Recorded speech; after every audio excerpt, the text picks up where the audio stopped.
Hello అండి. అందరికీ నమస్కారం. Welcome to our channel. ఈరోజు కథ. ప్రభాకర్ మళ్ళీ పెళ్లి చేసుకున్నాడన్న శుభవార్త అతని బంధువర్గంలోని చాలా కుటుంబాల్లోనే కాక, ఆ ఊర్లో ఉన్న అతనికి తెలిసిన వాళ్ళు, ఆఫీస్‌లోని స్నేహితులు, ఇరుగు పొరుగు వాళ్ళల్లో కూడా ఎంతో సంచలనాన్ని కలుగచేసింది. ఇదేమిటి వదిన, భార్య చనిపోయిన ఇన్ని సంవత్సరాలకు ఇప్పుడు ఈయన మళ్ళీ పెళ్లి చేసుకోవడం ఏమిటి? అంటూ ఒక ఇల్లాలు, పోనిద్దురు. అతనికి ఇన్నేళ్ళకి పెళ్ళాం మీద మోజు పుట్టింది కాబోలు అని నవ్వుతూ ఇంకొకరు. అయినా ఇంత వయసులో ఇప్పుడు అతనికిదేం పౌరుబుద్ధి అంటూ మరొకరు సాగదీశారు. ఆ! అయినా అతని వయసెంతని? 45 ఈ రోజుల్లో అంత వయసున్న ఎంతమంది పెళ్లిళ్ళు చేసుకోవడం లేదు? పిల్లల్ని కండం లేదు. ఇద్దరు పిల్లలుండి రెండో పెళ్లి చేసుకున్న ఒక నడి వయస్కుడు వాళ్ళ మాటల్ని తేలిగ్గా తీసి పారేశాడు. అయినా పెళ్ళిడికి ఎదిగిన కూతురుండగా, ఇప్పుడు తన పెళ్ళికేం తొందరొచ్చింది? ఒకరి ప్రశ్న. అవును, నిజమే. కానీ ఆయన కూతురు తన దగ్గర లేదుగా. వాళ్ళ అమ్మమ్మ గారింట్లో గారాబంగా పెరుగుతోందిగా. ఇంకొకరి జవాబు. కట్న కానుకలకు ఆశపడి మళ్ళీ పెళ్లి చేసుకున్నాడేమో? అయ్యో! ఎంత మాట. పాపం అన్యాయంగా అనుకోకూడదు గానీ, ఆయన దగ్గర అలాంటి కక్కుర్తి బుద్ధులేం లేవులెండి. మొదటి పెళ్లిలో కూడా కానీ కట్నం తీసుకోలేదు. నిజానికి ఆయన స్వభావం చాలా మంచిది. అతన్ని బాగా తెలుసున్న మరో ఆయన ఖచ్చితమైన అభిప్రాయం. ఏ దిక్కుమాలిన వాడిచ్చాడో పిల్లని మరో అతని వ్యాఖ్యానం. ఎందుకివ్వరు పిల్లను? అతనికేం తక్కువ? నెలకు బోలెడంత డబ్బు సంపాదిస్తున్నాడాయే. గవర్నమెంట్ ఉద్యోగమాయే. ఉన్న ఒకానొక తమ్ముడు ఆర్మీలో ఎక్కడో ఉన్నాడు. నీకు ఇంట్లో అత్త, ఆడబిడ్డ అంటూ ఎవరి బాధరాబందీ లేదు కదా! ఏకాకిగా కాలం గడుపుతున్నాడాయే. ఈ రోజుల్లో ఏ ఆడపిల్ల తండ్రి అయినా కళ్ళకద్దుకొని మరీ ఇస్తారు పిల్లని. ఓహో! అది కాదండి బావగారు.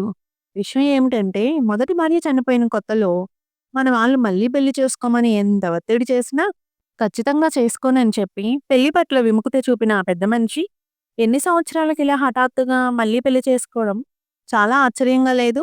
లేకేముంది? కానీ కాలమండి బాబు, కాలం. అప్పటికి ఇప్పటికి ఒకే రీతిగా ఉందా? ఎన్నెన్నో మార్పులు చేర్పులు జరిగాయి.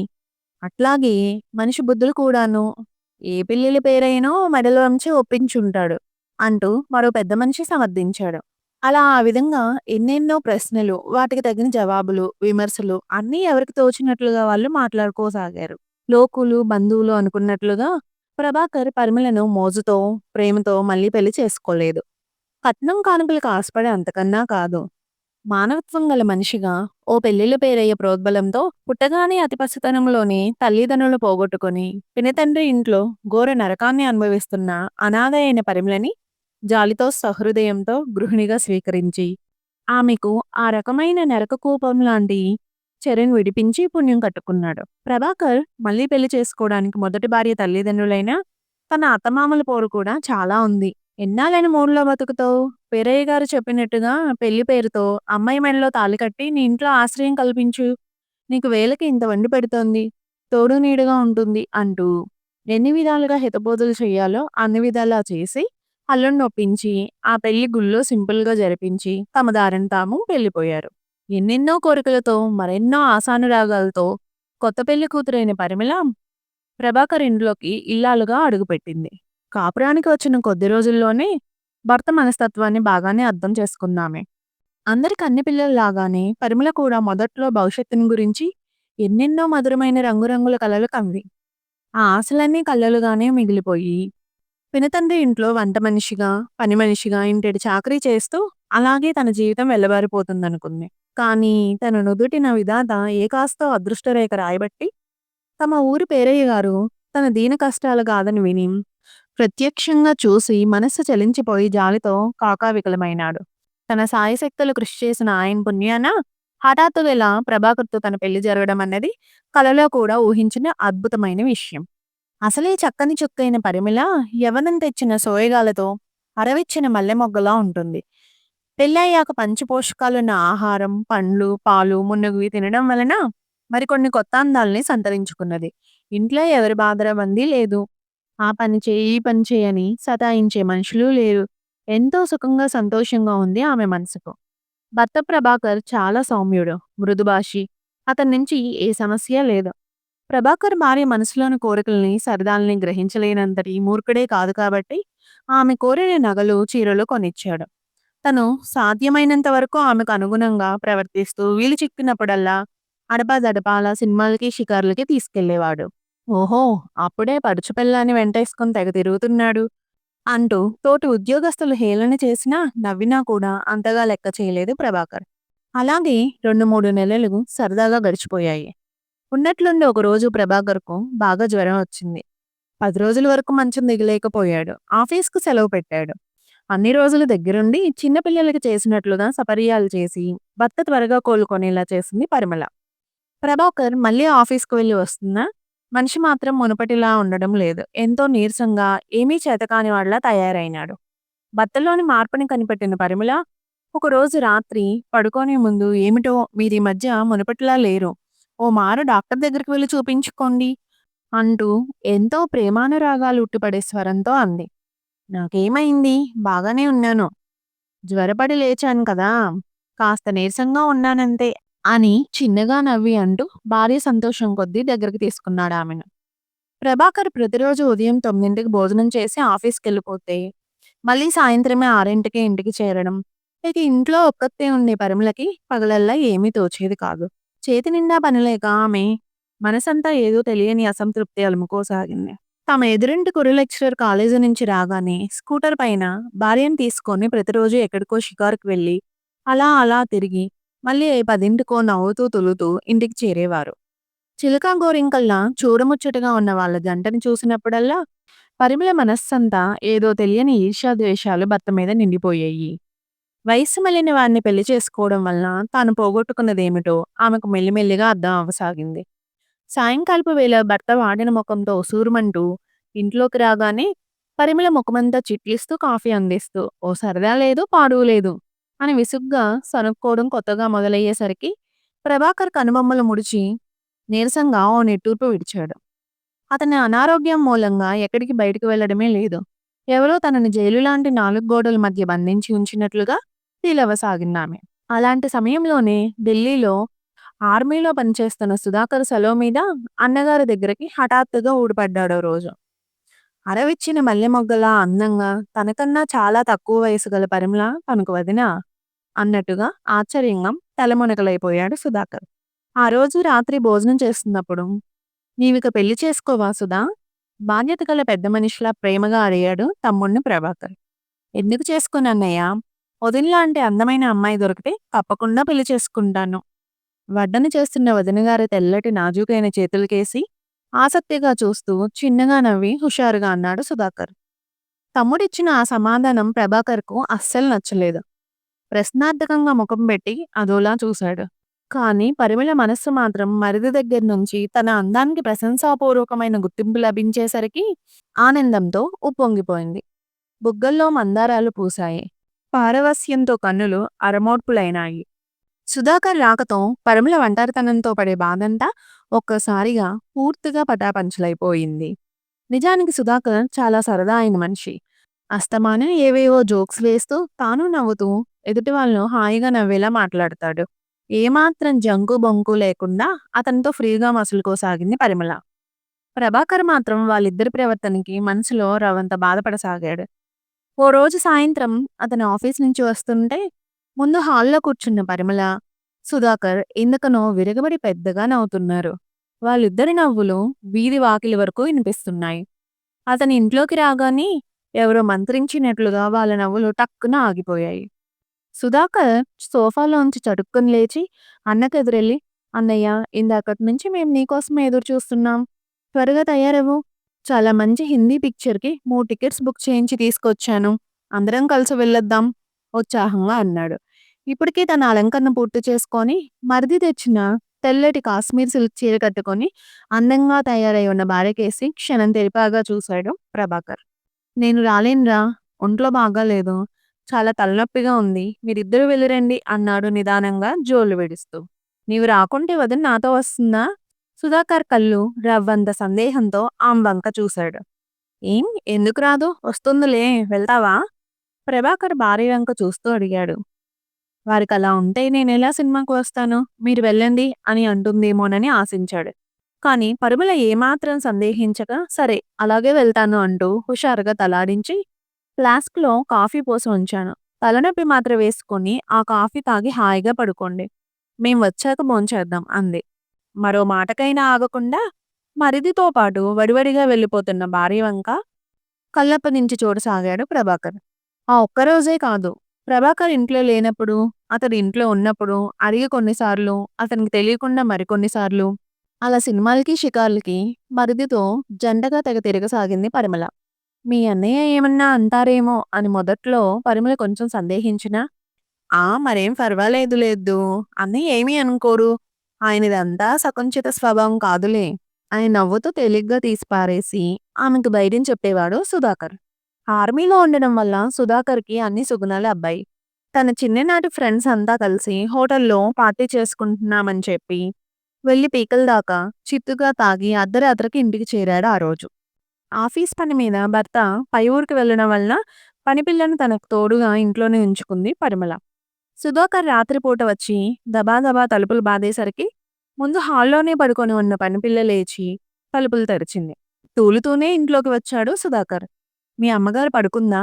పడుకున్నారు. మీరు భోజనం చేస్తారా బాబుగారు? అక్కర్లేదు. హోటల్‌లో తినే వచ్చాను. నువ్వు వెళ్ళి పడుకో అని చెప్పి సుధాకర్ అప్రయత్నంగానే అన్నా, వదినా పడుకునే గది వైపు వెళ్ళాడు. కోడె వయసులో ఉన్న పరిమళకి తీయని ఊహలతో, కోరికలతో మనసు, తనువు వేడెక్కిపోతుంటే నిద్ర రాక అటూ ఇటూ దొర్లి అశాంతిగా మదనపడసాగింది. మరిది రావడమో, పనిపిల్ల తలుపు తీయడమో అంతా వింటూనే ఉంది.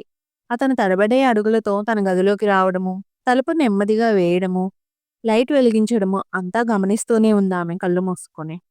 "ఏం చేస్తున్నావు? నిద్ర రావడం లేదా? ఒంటరిగా ఉంటే ఎలా వస్తుంది?" అని చిన్నగా నవ్వుతూ, కాంక్ష నిండిన కళ్ళతో చూస్తూ ముందుకెళ్ళి ఆమె మనస్సు గ్రహించిన వాడిలా సరాసరి మంచంపై కూర్చొని ఆమె సన్నని నడుం చుట్టూ తన బలిష్టమైన 2 చేతులు జంట సర్పాల్లా పెనవేశాడు. అతని స్పర్శకు పరిమళ శరీరమంతా విద్యుత్ పాకినట్లు అయింది. అసలే కోరికలతో వేగిపోతున్న ఆమెకు ఆ తరుణంలో మరుది అలా ప్రవర్తించడం ఏమాత్రం తప్పుగా భావించక అతని చర్యకు ఎలాంటి అభ్యంతరం కూడా చెప్పలేదు. వివేకం కోల్పోయిన ఆమె అతన్ని లతలా పెనవేసుకుపోయింది. భర్తకు ద్రోహం చేస్తున్నానన్న భయం కానీ, సుధాకర్ ఎవరు, తనకి వరసకి ఏమవుతాడన్న విషయం గాని పరిమళ మెదడుకు తట్టలేదు ఆ క్షణంలో. ఆమె ప్రోద్బలంతో సుధాకర్ హుషారుగా మరింతగా విజృంభించాడు. ముసలివాడైన మా అన్న నిన్నేం సుఖపెడతాడు? నాతో వచ్చేసే పరి ముద్దు ముద్దుగా అంటూ ఆమెను నిలువెల్లా ఆక్రమించుకున్నాడు. ఆ ఒక్కరోజే కాదు, ఏకాంత సమయం దొరికినప్పుడల్లా ప్రభాకర్ కళ్ళు కప్పి వాళ్ళిద్దరి ప్రేమాయణం చాలాసార్లు సాగించారలా. సుధాకర్ 2 నెలల సెలవు పూర్తయిపోయింది. ఆ నెల చివరన తిరిగి ఢిల్లీ వెళ్ళిపోయాడు. అతను వెళ్ళిపోయిన రోజు పరిమళ బాధ అంతా ఇంతా కాదు. ఏదో పోగొట్టుకున్న దానిలా తెగ ఫీలవ్వసాగిందామె. తమ్ముడు వెళ్ళిపోగానే భార్యలో కలిగిన ఆ వింత మార్పుని ప్రభాకర్ బాగానే గమనించాడు. అయినా ఆమెను ఏమీ అనలేదు. ముభావంగా ఉండిపోయాడు. ఈ మధ్యకాలంలో పరిమళలో ఏదో మార్పు వచ్చింది. తిండి సహించకపోవడం, వికారంగా ఉండడం, అప్పుడప్పుడు వాంతులు కావడం.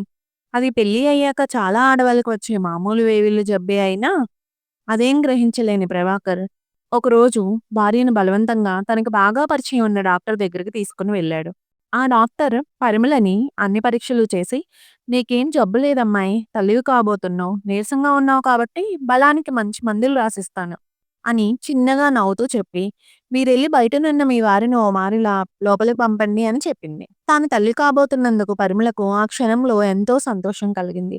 ఆనందంతో వెలిగిపోతున్న ముఖంతో గర్వంగా బయటకు వస్తున్న భార్యని కొంచెం అయోమయంగా చూస్తూ, "ఏమైంది? డాక్టర్ ఏమన్నది?" ఆతృతగా అడిగాడు ప్రభాకర్. భర్త అలా అడిగేసరికి ఈసారి పరిమళ బాగా సిగ్గుపడిపోయింది. బుగ్గల్లో మందారాలు పూసాయి. "మిమ్మల్ని డాక్టర్ గారు లోపలికి రమ్మన్నారెందుకు?" తల వంచుకొని సన్నని స్వరంతో అందామె. డాక్టర్ గదిలోకి వెళ్ళిన ప్రభాకర్ మళ్ళీ ఓ 5-6 నిమిషాలకు తెల్లగా పాలిపోయిన ముఖంతో బయటికి వచ్చాడు. కళ్ళెత్తి భార్య వంక ఓ మారు తీక్షణంగా చూసి, "పద" అన్నాడు. డాక్టర్ లోపల అతనితో ఏం చెప్పిందో, క్షణంలో భర్త ఎందుకలా మారిపోయాడో ఏం అర్థం కాని పరిమళ ఏదో తెలియని అయోమయ స్థితిలో పడిపోయింది. బహుశా ఈ వయసులో తండ్రి కాబోతున్నందుకు సిగ్గు బిడియాలతో లోకలికి భయపడుతున్నాడు కాబోలు అనుకొని సరిపెట్టుకుంది. ఆ రాత్రి ప్రభాకర్ భోజనం కూడా చేయలేదు.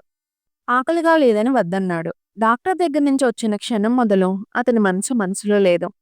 లెక్కలేనన్ని ఆలోచనలు మనసులో గజిబిజిగా అలుముకున్నాయి. కంటి మీదకు కునికే రాలేదు. సిగరెట్ల మీద సిగరెట్లు తెగ కాలుస్తూ ఇల్లంతా పిచ్చివాడిలా తెగ పచార్లు చేయసాగాడు. భర్త వాలకం అర్థం కాని పరిమళ "ఏమైంది? ఎందుకలా ఉన్నారు?" అంటూ 2, 3 సార్లు అడిగి బాగా చివాట్లు తిన్నది. దాంతో ఆమెకు ఉక్రోషం ముంచుకొచ్చింది. "మీరు తండ్రి కాబోతున్నందుకు సంతోషించక ఎందుకంతగా తలబద్దలు కొట్టుకోవడం? ఈ వయసులో పిల్లలేమిటని అనుకుని నాకు అబార్షన్ చేయించుదామని ఆలోచిస్తున్నారేమో. నా దగ్గర ఆ పప్పులేం ఉడకవు.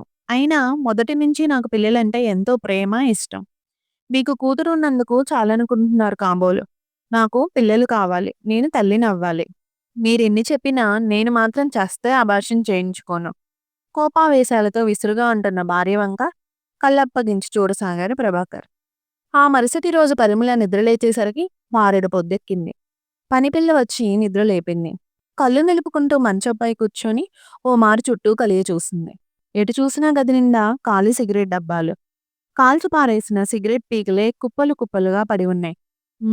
రాత్రంతా నిద్రపోకుండా ఇట్లా సిగరెట్లు తగిలేస్తూ గడిపారు కాబోలు అనుకోని అయ్యగారు నిద్రలేచారా అని అడిగింది పనిపిల్లని. అయ్యగారు ఇంట్లో లేనట్టున్నారమ్మా. తలుపులు దగ్గరగా వేసి ఉంటే తీసుకొని నేనే వచ్చాను. నాకు అంట్ల గిన్నెలు పడేయండి అమ్మగారు. ఈరోజు త్వరగా వెళ్ళాలి. మా అమ్మను హాస్పిటల్‌కి తీసుకువెళ్ళాలి అంటూ ఇల్లు చిమ్మడానికి మూలనున్న చీపురుని చేతిలోకి తీసుకుంది. ఆ మాట వినగానే పరిమళ మంచం మీద నుంచి దిగ్గున లేచింది. భర్త కోసం ఇల్లంతా కలియ తిరిగింది.